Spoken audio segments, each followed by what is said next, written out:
What's going on, everybody? Welcome back to Conquer Fitness. Just finished a workout today, and I've got with me my gym bag. So I thought to myself, why don't I tell everybody what I keep inside?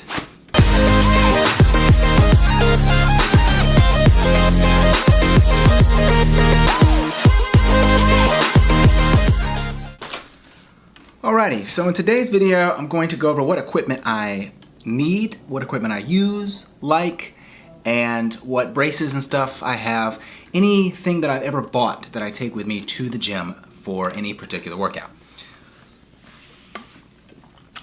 It's chocolate.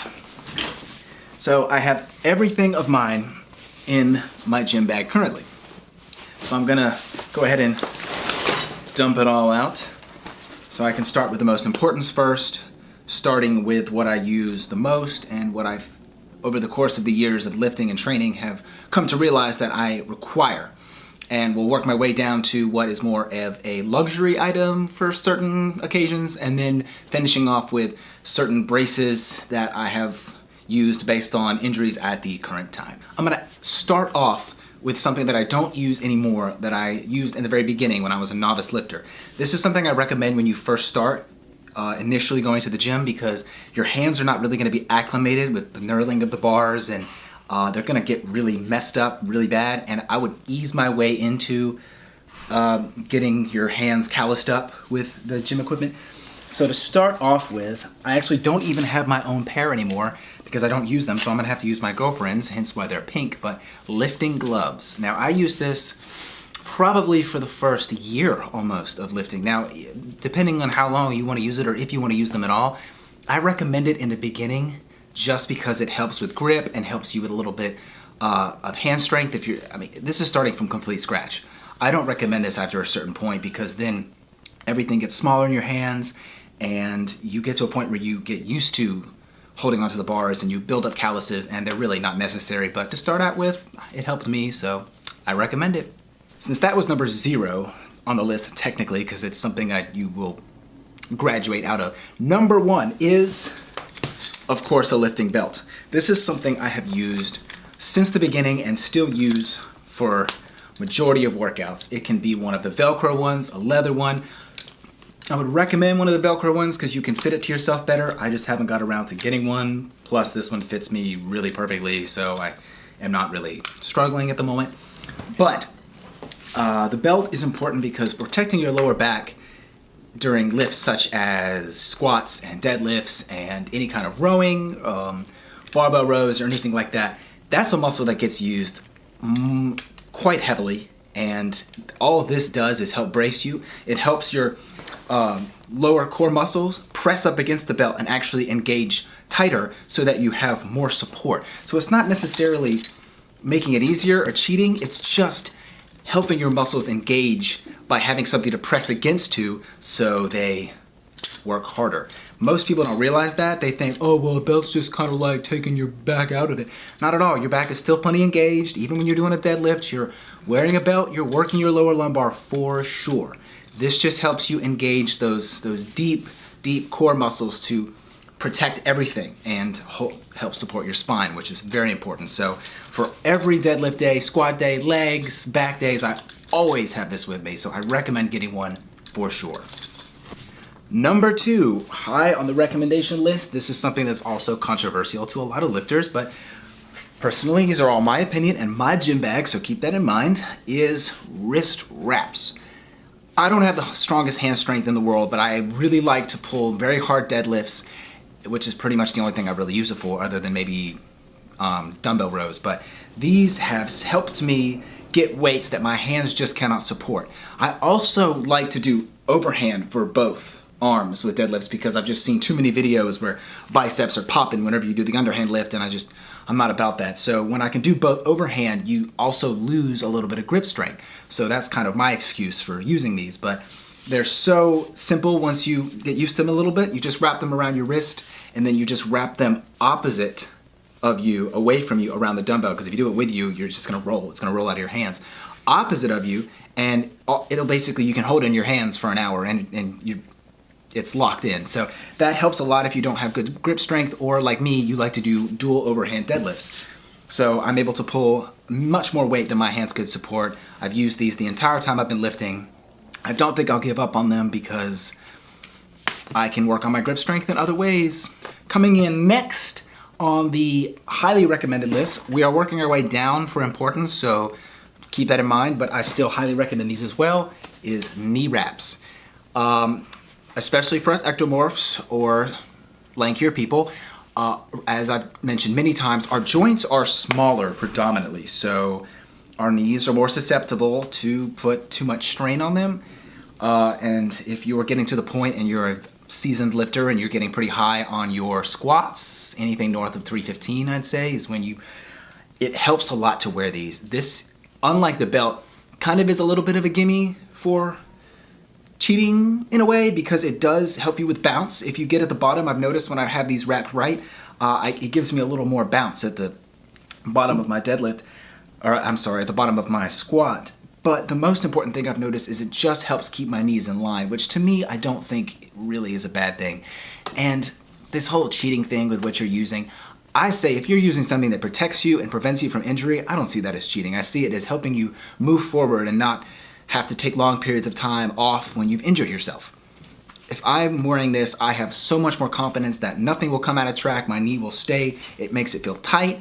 With this, there's also the knee sleeves. I haven't tried those, so I've heard they seem to be really good, but I've just been using these. They're work just as well in my opinion. They're a little more complicated to put on because you have to really wrap them tight and unwrap them, and I take them off after every set because I start to lose circulation on my toes, or at least just unzip them and retighten them. But if I'm really doing a heavy squat day, I've noticed that it just helps give me more power at the bottom because it gives a little bit of spring in the knees, which is good because it's taking that pressure off the knee.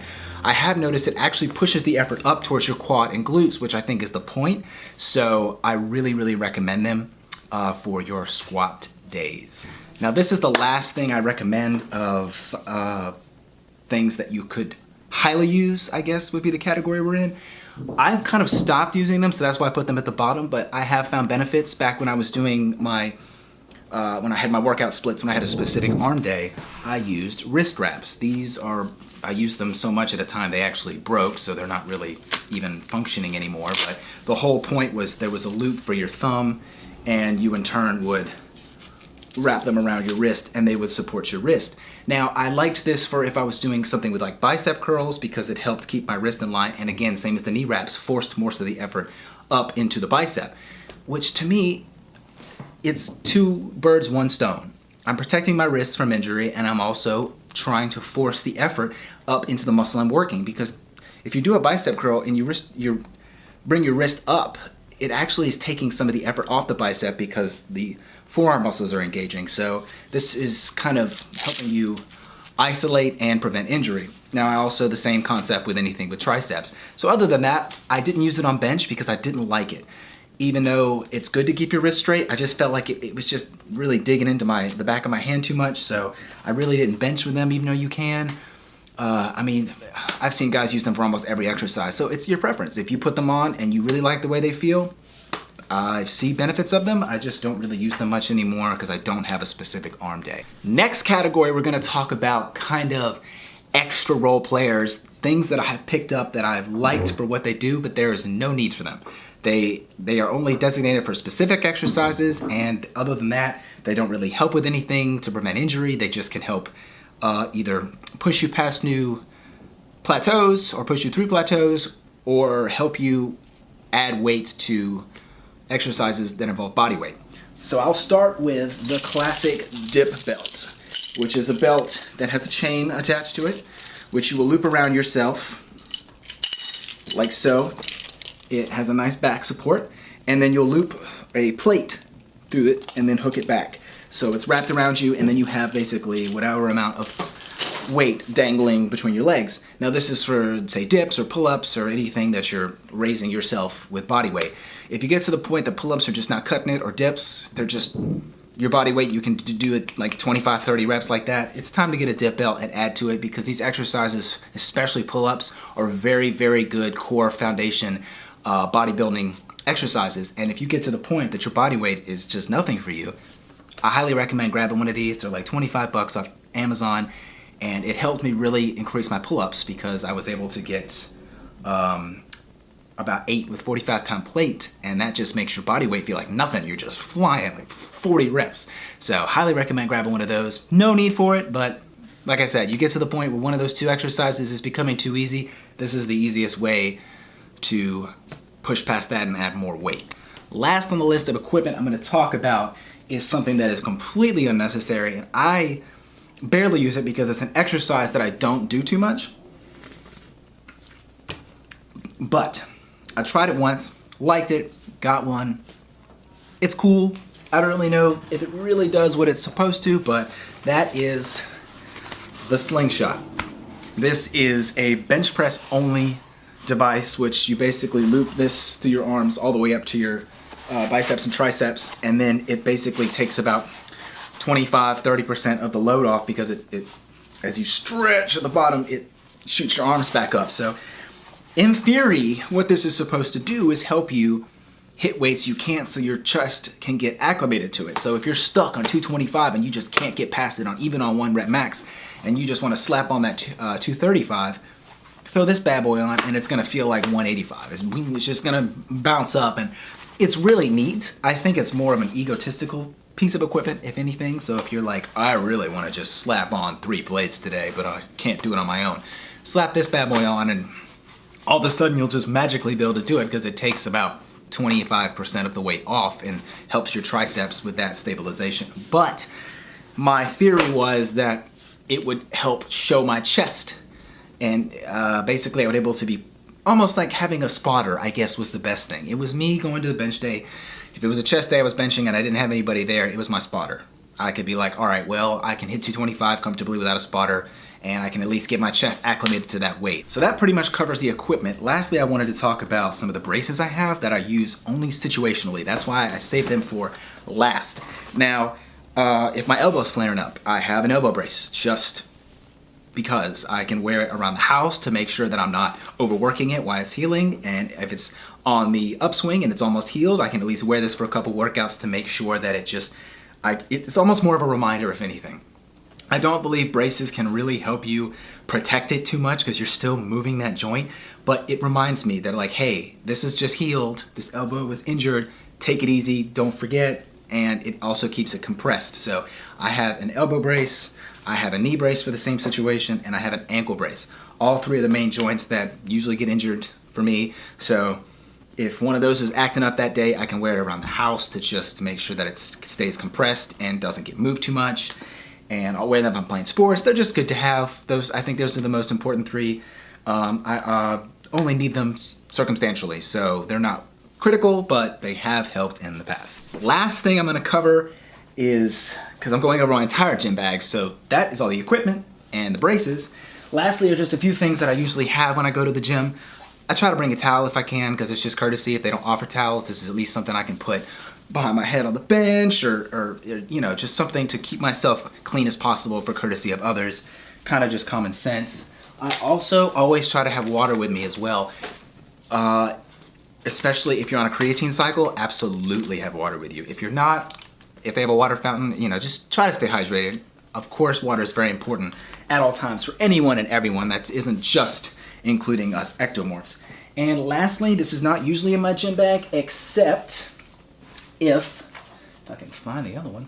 I don't know where it is. Except if that particular gym happens to have either a speed bag or a punching bag. I try to keep any kind of either boxing gloves or MMA gloves with me because it's a good form of cardio, and I just think it's nice to know how to possibly self-defend, work on practicing your hitting or anything. Even that aside, I just think it's great cardio. Go in and hit for 20 minutes. For real, you'll be spent. I'm gonna put up a video, hopefully sooner than later, on a full workout with a punching bag and show you guys what great cardio and exercise it is to do something like that that's actually fun and you can learn a skill at the same time. So I do have these. If I know the gym I'm going to has one of those to have a quick 15-minute cardio session and just work on my hand skills for a little bit. I guess that about wraps it up. I've gone through everything that I have had and have currently that I ever take to the gym at any given time.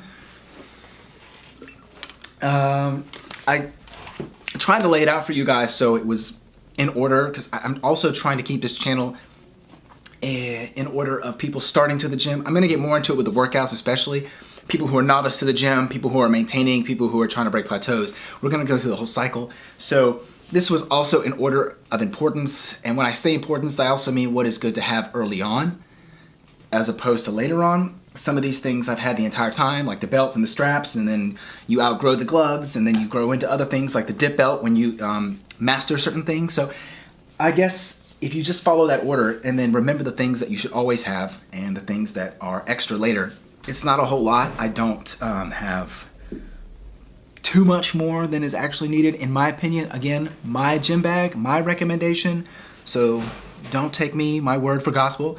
But anyway, that about covers it.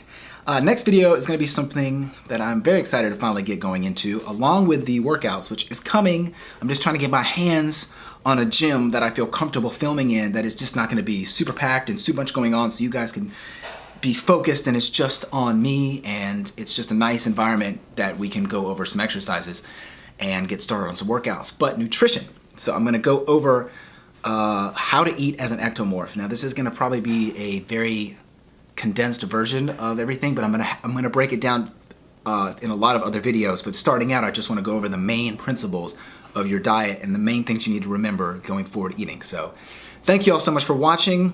I will go ahead and link some of these things on Amazon in the description below, so you can see what the price range is and where you can get them. And yeah, all right, well, I'm gonna finish this shake and I'll catch you guys next video.